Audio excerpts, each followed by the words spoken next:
Tonight, after backing down the first time, the province is moving forward with cuts to city services. We're providing transitional funding for your budgeting process in 2020. Child care and public health care supporters calling the cuts short-sighted and wrong. Plus, the reason why there are cafes and venues like this is because there's a need, right? So something's not working.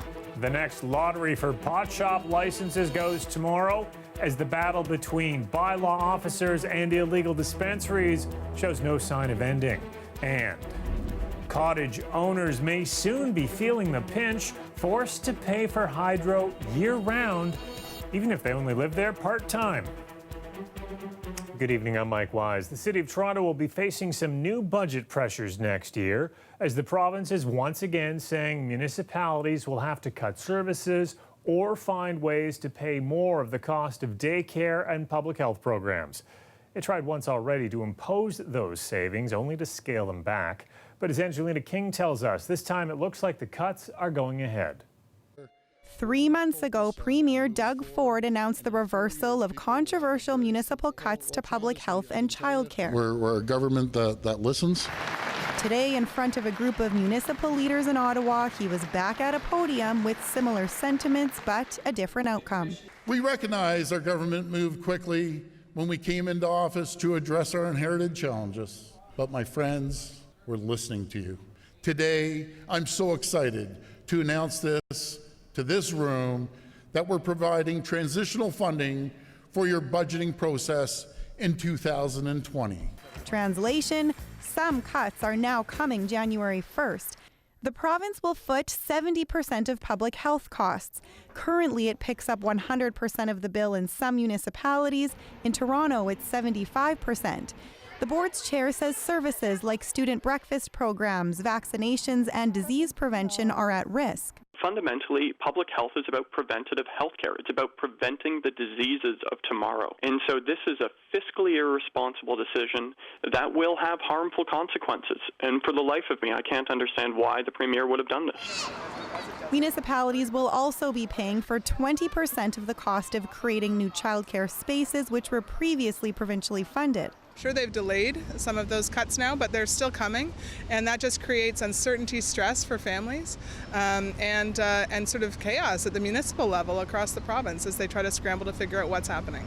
Toronto Mayor John Tory says he appreciates Ontario listening to municipalities, but says city taxpayers shouldn't pay for much of social programs. Most of that should be coming from these other governments because they have the tools to raise money through income tax and corporate tax to pay for them. And that's the way it was intended by Confederation, and that is the way it should be. The cuts all have to do with the province's $11.7 billion deficit, though today the Premier did announce that he'll be increasing ambulance funding by 4%. Angelina King, CBC News, Toronto. A 19-year-old man is facing several impaired driving charges after a multi-vehicle crash in Richmond Hill left one person dead. This happened last night on Yonge Street near Stouffville Road. The collision so severe, the engine of one car was found 100 meters from the crash scene. A 44-year-old man in a white Mazda died at the crash site. A woman and a boy in the car also suffered serious injuries. In all, the crash involved 4 vehicles. A 19-year-old who lives in Richmond Hill is now charged with impaired driving causing death and 2 counts of impaired driving causing bodily harm. He also suffered minor injuries but did make a court appearance in Newmarket today. A Toronto businessman who failed to pay employees at his private college is now being taken to court by the Labour Ministry. CBC Toronto first brought you this exclusive story a year ago, revealing the man owes $1 million in unpaid wages, penalties, and taxes. And even with the new legal action, workers are still waiting for their money. Lisa Shing has the details. We tried everything to pay everybody. Outside Ontario International College, our producer gets a surprise phone call from this man, Antoine Zhang, who owes millions of dollars to former teachers at the school he runs and employees at a now-defunct media company, North Star. Because we don't have the money. We ran out of business. The Ministry of Labour has filed 18 Employment Standards Act charges against Jung and his companies for failing to pay $1.4 million in wages. They also owe more than $5 million in taxes and penalties in Ontario and British Columbia. Over the last couple of years, several employees have told CBC News their stories about Jung owing them money, including Wei Lu. It's very tough. From the emotionally and financially, it's all tough. I was like super broken. Between 2015 and 2016, Wei Lu worked here as a graphic designer for one of Jung's newspapers. She still owed about $15,000. This man, who first shared his story with CBC News a year ago, is still waiting on $10,000. Both filed complaints with the province 3 years ago. I think it's not about the money anymore. It's about justice and the rights. People come to this country and find a job, and it's a legal job. We pay tax. Jung says workers like Wang and Lu didn't do a good enough job to keep the business going. The staff are not working hard enough. Some of the staff are idling around, so they didn't work hard enough to make enough money to make the business survive. Jung agreed to an on-camera interview during this call, but days after, his number was no longer in service. We've called Jung on his cell phone, which is now disconnected. We've emailed him. We've called his wife and left a message. We've also called Ontario International College, the school he runs. So to really do our due diligence, we're going to see if he's home. Despite our attempts, don't hear anything inside. No answer. After all this time, Wang still thinks the province will get them their money, though Lu isn't as hopeful. I think he took advantage of this process. He knows the process is going to take him so long. Well, that report by Lisa Sheng. Now, it's not just wages the man owes. He owes hundreds of thousands to the Canada Revenue Agency as well. You can read all the details online. Just head to cbcnews.ca/Toronto. Well, there's a lottery tomorrow for the next round of licenses for legal pot shops. Now, it could add more than a dozen official places to buy recreational cannabis in Toronto.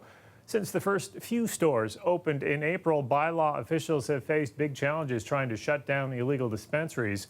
As Kelda Yoon tells us, the city hopes more legit retailers will finally drive those others out of business.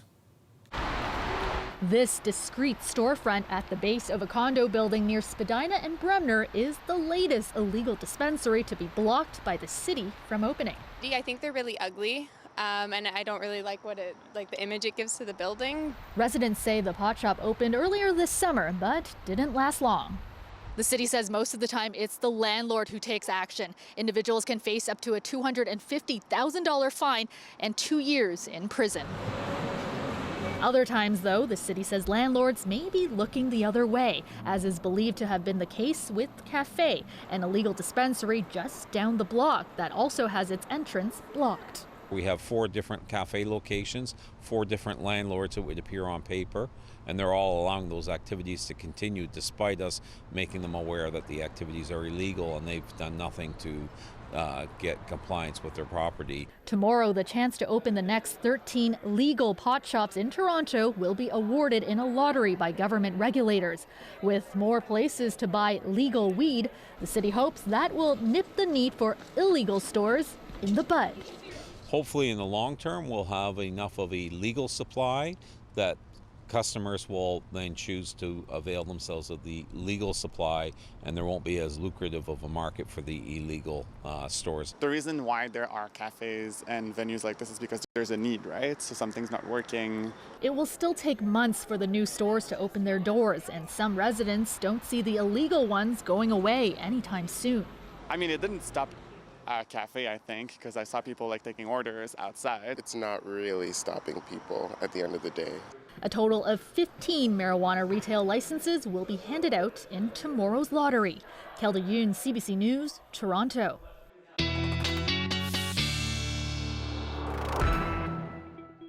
Carlette Kennedy is here with her first look at the forecast. It looks like a great forecast to start the week until you read the fine print. Yeah, that's one way to put it, Mike, right?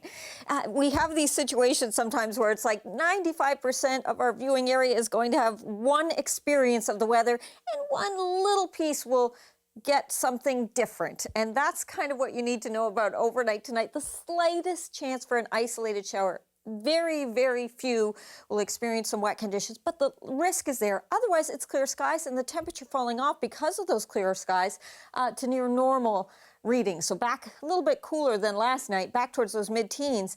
Isolated late day showers possible tomorrow. Otherwise, a very pleasant day. But Wednesday, we do get into some stormier weather. It's kind of that transition day midweek when we're going to find this very muggy air mass exchanged for one that's a little more comfortable. So into tomorrow morning, you can see through the overnight hour that kind of isolated shower, that risk there. Then some sunshine, then into the afternoon. Again, a few spots getting some wet conditions. And then Wednesday, it's going to be more some waves of, so we'll have more cloud cover and some waves of rain showers that will move through and maybe some embedded thunderstorms there too. And then it will clear out Wednesday night and set us up for several days with lots of sunshine. So it's looking good ahead, but we just have to get there. Overnight tonight, 14 then, and tomorrow afternoon, 28, and still certainly, Mike, some humidity. So it's going to be feeling like we're into those low 30s with that humidex. I'll show you what the numbers at the end of the week are going to look like coming up. Okay, thanks, Colette. You're welcome. If you own a house, do you have a rough idea where your front lawn ends and the municipal property begins? Well, that dividing line is causing problems in Oakville, where one homeowner had her for sale sign seized by the town with no warning for apparently hanging over the town property. Shannon Martin tells us she's not the only one upset with the strict new enforcement. A tiny patch of white dust and a discarded wooden post. That's where a for sale sign once stood on Reshma Niezi's front yard. And it's not there anymore? No, absolutely, because I got a call from the realtor. Without warning, the sign was seized. An Oakville bylaw inspector said it was hanging over town property. I actually had no idea that, you know, this piece of land didn't belong to mine, because I am expected to water it, to shovel it, to look after it as much as possible. Just across the street, another mystery disappearance. The sign disappeared. We don't know where it is. This realtor had put up 2 signs advertising a home for sale on a private laneway. But that's one sign too many, according to bylaws. Maybe understand that the rule is important to make the town in good order. We don't want the signs to be everywhere. Give us a chance to correct it ourselves instead of just go ahead to remove it. This city councillor says Oakville recently reviewed its sign bylaws after homeowners complained of too much clutter. Do I think that we should drive by every street and, you know, pull out the measuring tape and that's at the top of the list? Of course not. But if you are in violation, you're in violation. Before, any violators would get a warning, usually a phone call. Now inspectors remove signs first and tell residents later. Signs are then stored in a warehouse like this. To get them back, you've got to pay a $59 fee. I don't understand why they can't basically just provide a notice, put a sticker on the sign or knock on the door or call the realtor to say, you know what, this has to be removed. We're giving you 2 days to remove it. Basically going back to the old warning system, something the town says it would consider if enough people complain. Shannon Martin, CBC News, Oakville. Well, in Toronto, enforcement officers are permitted to immediately remove any real estate sign that violates bylaws, though the city said it only takes that step when there's an immediate safety concern. Ontario cottagers are bracing for what they say is a disastrous jump in electricity costs. Some owners could see their bills rise as much as 129%. We'll explain why after the break.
There's new money being pledged tonight to help protect Toronto's shorelines. Both the city and the federal government announcing a $30 million investment to fix erosion damage. City crews are still cleaning up from major flooding in 2017. They're also working to restore the shoreline after record high lake levels this year. $18 million will come from the city, with the feds pitching in $12 million. We will have a shoreline and a lakefront that people will be enjoying in generations because we took these steps now. You all remember 2017, the flooding we saw here along the shores of Lake Ontario. I remember walking down here and downtown, it looked like a bathtub that was about to overflow. And we all thought that was a once-in-a-generation occurrence. Well, sadly, it's not. Mayor John Tory says the money will go towards restoring and protecting 17 sites from Humber Bay to the Scarborough Bluffs. The work will start next year. Ontario cottage owners are in for a shock this fall, with electricity rates for many properties set to rise by as much as 129%. The Ontario Energy Board has proposed eliminating seasonal billing. That's an option that has kept rates low where users have only needed electricity for a few months each summer. Some cottagers worry their bills could jump by $1,000 a year. Stu Mills explains. This is a new service going in, and hopefully the LED lights will save us some power costs. Renovations are underway at this century-old cottage. The owners hope some modern insulation and modern efficient lights will offset the high electricity costs of running the Christie Lake Summer Retreat. You could say these upgrades are coming in just under the wire. This month, Hydro One warned cottage owners that their bills are set to rise by as much as 129%. That's because delivering electricity to remote, isolated cottages like this one isn't cheap. Many hydro poles, many miles of wire.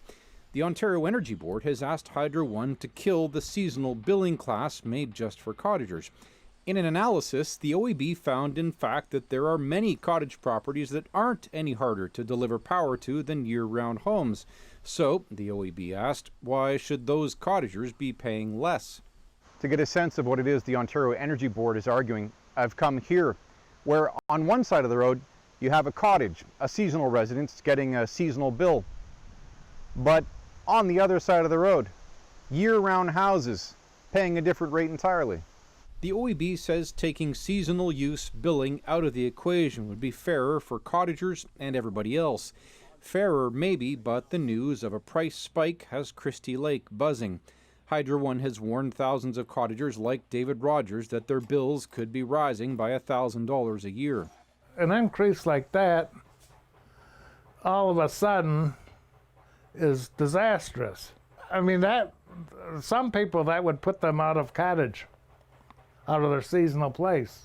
For Rogers, it's a bitter irony. His own father was an electrical worker from Buffalo, New York, who used his skills to bring hydro poles and power lines to the lake in the 1940s. Poles and lines that the family eventually sold to Ontario Hydro. That probably was a mistake. Rogers hopes the investments in efficiency he's making this year will pay off in the future. Public hearings into the proposed billing change could come later this month. Stu Mills, CBC News, Christie Lake. Netflix's biggest competitor has announced its launch date. Disney says its Disney Plus streaming service will debut November 12th, starting in the U.S., Canada, and the Netherlands. Canadians will pay either $8.99 a month or $89 a year for access to Disney-owned shows and movies. That includes just about everything from Marvel, Star Wars, even National Geographic. Well, is it stay inside and stream movies weather? We'll find out after the break.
The weather update is brought to you by Train Extreme Conditions Testing. It's hard to stop a train, really hard. Train, the most reliable heating and cooling brand.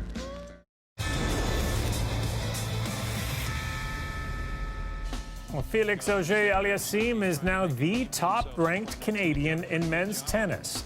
This week, he jumped to 19th spot in the latest ATP Tour rankings. He's just the second Canadian to ever break into the top 20. The first, of course, being Milos Raonic, who moved down 2 spots this week to 22. Denis Shapovalov fell 4 spots this week to number 38.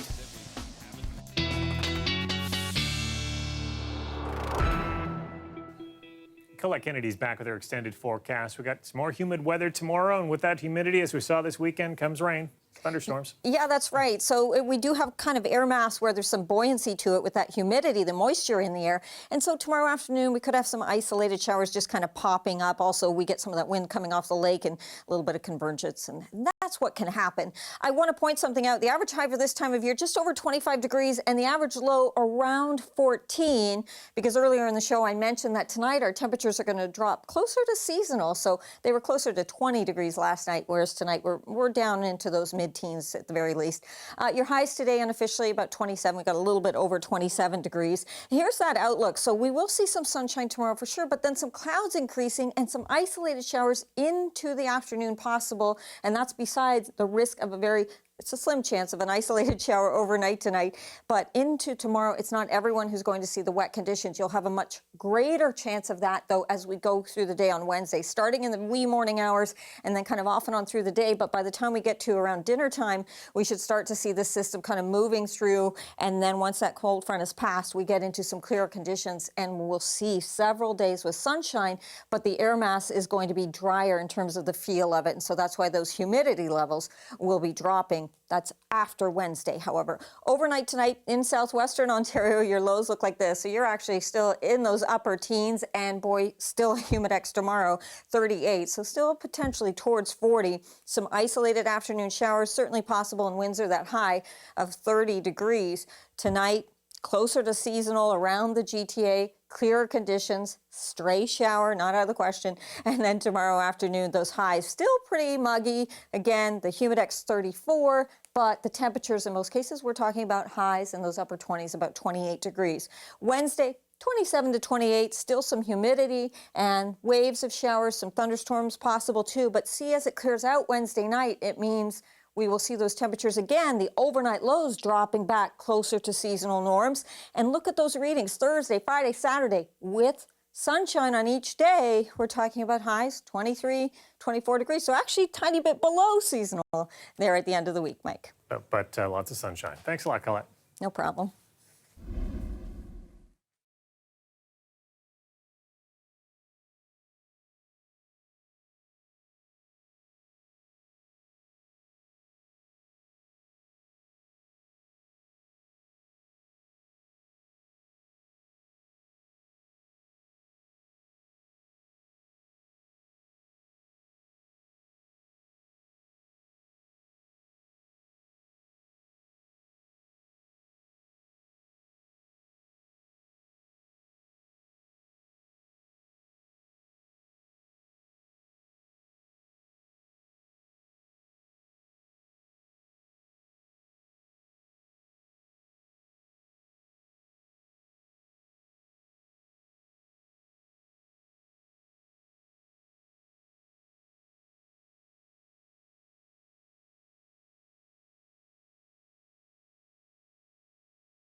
A woman in Saskatchewan got a big surprise on her wedding day as everyone gathered for photos.